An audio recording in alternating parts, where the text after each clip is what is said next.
ये है चावल के आटे का फरा और इसको पीठा भी बोलते हैं। आप क्या बोलते हो कमेंट में ज़रूर बताइएगा। तो पता है गाइस, ये जो सर्दी का खाना है ना, औरतों का खाना है और जेंट्स भी इसको बहुत मन से खाते होते। ये मेरा एक था फरा जो है ना, पीठा मतलब उबल चुका है और इसको मैंने काट काट कर फ्राई में भून लिया है। और भूनने के बाद जो छत पे मेरे हस्बैंड है ना, वो चले गए हैं छत पर, तो कह रहे मुझे चटनी के साथ वहीं पर ला के दो। और सिंघाड़ा जो लाए थे ना, ये जो मैंने फरा आधा आधा काट के, और मतलब उनको पसंद है थोड़ा चटनी के साथ बिना फ्राई किए हुए। तो जो गोल गोल मैं दिखा रही हूँ ना आपको, ये जानते हो क्या, चावल के आटे में चीनी डाल के थोड़ा सा काठा गोला इसको बोलते, बहुत ही टेस्टी लगता, मुलायम मुलायम। तो ये चटनी पीस कर चली गई छत पर और सिंघाड़ा छीलने। नमस्कार, कैसे हो आप लोग? तो आई होप ठीक होंगे। और मैं भी यहाँ पर बहुत अच्छे हूँ। धूप में बैठी हूँ और ठंड बहुत तेज़ लग रही है। और धूप में, शहर में जब थी तो धूपों के लिए तरस रही थी, और गांव में आई तो धूप इतना सारा है, ये देखिए आपको बता दें, धूप में बैठ के, और इसीलिए शहर जाने को मन नहीं करता है। अब के सिंघड़वा मुलायम दिया है ना, पहली बार जो लाए थे ना, आधा कच्चा आधा पक्का दिया था ना, और इस बार ये अच्छा सिंघाड़ा दिया। देखो कच्चा सिंघाड़ा आप खा लेते हो ना? हाँ, कच्चा तो शरीर के लिए फायदा, बहुत फायदेमंद है। पहले दादी वादी जो थी ना, वो 1 किलो रख के कच्चा ही खा जाती थी सिंघाड़ा, छीलते छीलते सब्जी। हाँ, सब लोग ना, और सब्जी के लिए हम जब छीलते थे तो आधा सिंघाड़ा गायब भी हो जाता था। जो छीले वो 2 सिंघाड़ा तो पहले खाता था, और 1 सिंघाड़ा सब्जी के लिए रखते थे ना। 1 सिंघाड़ा सब्जी के लिए रखते थे और 2 सिंघाड़ा खाता। 1 किलो सिंघाड़ा में 1 पाव सिंघाड़ा बचता था, फिर आलू डाल के सब्जी बनती थी। और आज बच्चे, ये भी आधा सिंघाड़ा हड़प कर गई है मेरा। ये देखिए 1 किलो का सिंघाड़ा यही बचा है। तो पहले पता है परिवार में बहुत प्यार प्रेम रहता था। आजकल सब 1-1 2-2 बच्चे हो रहे हैं सबके ना, तो सब कमाने में चले गए। घर बड़ा है, परिवार बहुत छोटा है, तो सब कमाने, एक बच्चा अगर कमाने में चला गया तो माँ बाप अगर गवर्नमेंट सर्वेंट या कोई भी सर्विस कर रहे ना, तो घर आ गए। यहाँ शहर में ही बहुत लोग अपने बच्चों के साथ ही रह लेते हैं, जिसकी जिम्मेदारी है खेत बाड़ी है ना, फिर घर में आके तो रहना ही पड़ता है, क्योंकि पुश्तैनी जो जगह है हम छोड़ नहीं सकते। तो अपनी जो है ना, कुल कहते हैं ना गांव में, अरे इसका वंशज है, तो वो वंशज को देखना पड़ता है, आपको बता दें। और आजकल जो अभी की पीढ़ी है ना, वो शायद मुश्किल है कि गांव में रहेगी, नहीं रह पाएगी, क्योंकि शहर में ना वो पैदा हुए हैं, पढ़े लिखे हैं, तो कहते हैं कि मुश्किल लगता है मुझे। और ये भी बात है कि कल्चर, अपना जो कल्चर है और अपनी जो बात है और जो भी रिवाज है, भूलना नहीं चाहिए, कभी भी नहीं भूलना चाहिए अपने, क्योंकि हमारी मातृभाषा जो, चाहे हम हिंदी हो, पंजाबी हो या कुछ भी हो, तो अपनी भाषा, चाहे बिहारी हो, अब बिहार के देख लो, वो कहीं भी रहते हैं ना, अपनी भाषा नहीं छोड़ते हैं। और हम यूपी के हैं ना, तो आए हैं गए हैं सब कुछ यही, मतलब उनको अपनी आइलू गैलू वाला भाषा पसंद ही नहीं आता है, पता नहीं क्यों। तो मैं कहती हूँ कि अपन जो भाषा है ना, उसको, अपनी संस्कृति को बनाए रखें, गाँव मत छोड़िए। गाँव में बहुत ही प्यार है, आप रहकर एक बार देखिए कि गांव में कितना हर किसी के अंदर प्यार भरा है। तो मैं आपको बता दूं, ये देखिए छत पे बैठ के ना, बहुत अच्छा यहाँ से नज़ारा आता है।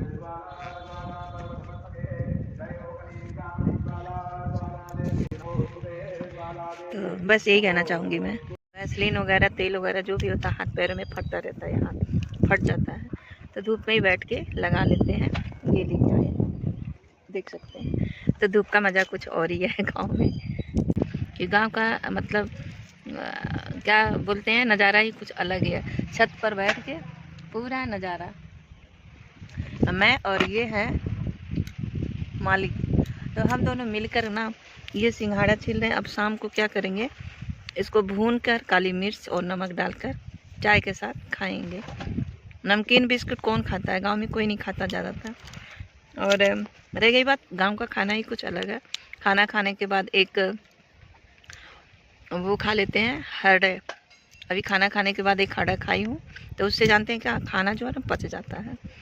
और चावल ज़रूरी है दोपहर को गांव में, और शहर में तो हफ्ता दिन बीत जाता था, तो चावल पसंद भी नहीं है, लेकिन गांव में दोपहर को चावल, दाल, रोटी, सब्जी, तो यही खाना बना था और खा के ऊपर आए। तो ये खाट भी खाए हैं। और ये जो धान है ना, देख रहे होंगे, यही छत पे हमने डाला था, और रोज़ शाम सुबह आकर उसको सुबह फैलाते थे और शाम को भी तोड़ते थे, तो बहुत मेहनत पड़ जाती थी। तो ये धान यहीं पर अभी बोरी में भर भर कर आप देख सकते हैं यहाँ पर। तो ये तिरपाल लगा दी हूँ मैं, और जब धान कूटने वाला आएगा ना मशीन, तब यहीं से अगर इनको मतलब पैर में बहुत दर्द था तो कोई एक आदमी है बगल में, उससे बोलेंगे वही उतारेगा। अभी हम उतार नहीं पाए अपना धान, तो ये डर भी लगता है यहाँ पे गाइस कि जैसे कभी मौसम ख़राब हुआ और बारिश मतलब आ गई तो डर लगता कि रातों रात करेंगे क्या। तो बस यही सब गांव में चल रहा रिटायरमेंट के बाद, और क्या कर सकते हैं। गेहूँ धान बस ये इसी चीज़ को, मतलब गेहूँ के टाइम में गेहूँ बोया जाएगा तब गेहूँ आएगा घर में, उसको देख रेख करके फिर रखेंगे। धान के टाइम में धान, बाहर का काम ये कर लेते हैं, खेती बाड़ी का काम, घर का काम मैं कर लेती हूँ। तो बस रिटायरमेंट के बाद यही रह गया बच्चे के लिए। बच्चे जब आते हैं वो भी नौकरी करते हैं, तो अब तक हमने नौकरी करी, हमारा शहर था, अब बच्चों का, अब हमारा गांव है, बच्चों का शहर है। तो यही जीवन में चल रहा रिटायरमेंट के बाद।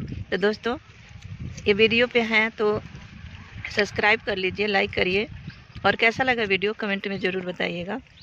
ये जीवन शैली हमारे जीवन की। और रिटायरमेंट के बाद पता है गांव में 35 साल बाद गांव में आई हूँ। थोड़ा मोड़ा तो पता भी नहीं चलता कि गांव का मतलब रीति रिवाज क्या है। 35 साल जो पीछे छूट जाता है ना, उसको अब मतलब संभालने में, देखने में और समझने में टाइम तो लगता है। तो गाइस फिर मिलेंगे अगले वीडियो में, तब तक के लिए बाय। और आप भी धूप सेकिए, क्योंकि सर्दियों में धूप लेना बहुत ज़रूरी है, और धूप से कैल्शियम मिलता है। सर्दियों में पता है मुझे, जब शहर में थी हस्बैंड के साथ ना, तो धूप नहीं मिलती थी, मेरे घुटनों में ना बहुत दर्द होता था। अभी भी मैं पैर पसार के बैठती हूँ, लेकिन अभी यहाँ पे आने में ना तो धूप प्रॉपर लेती हूँ 1 घंटा। कल भी आई थी, और ये जो खाट है ना, बांस की खाट है ये, तो ये हम छत पे ही डाल दिए हैं। तो 1 घंटा आकर खाना खाने के बाद सारा काम करके यहीं पे बैठ जाते हैं। जो हमारा साग है, सब्जी है, कुछ भी सब्जी काटना है ना, तो शाम के लिए हम धूप में बैठ के तैयारी कर लेते हैं। तो गाइस वीडियो कैसा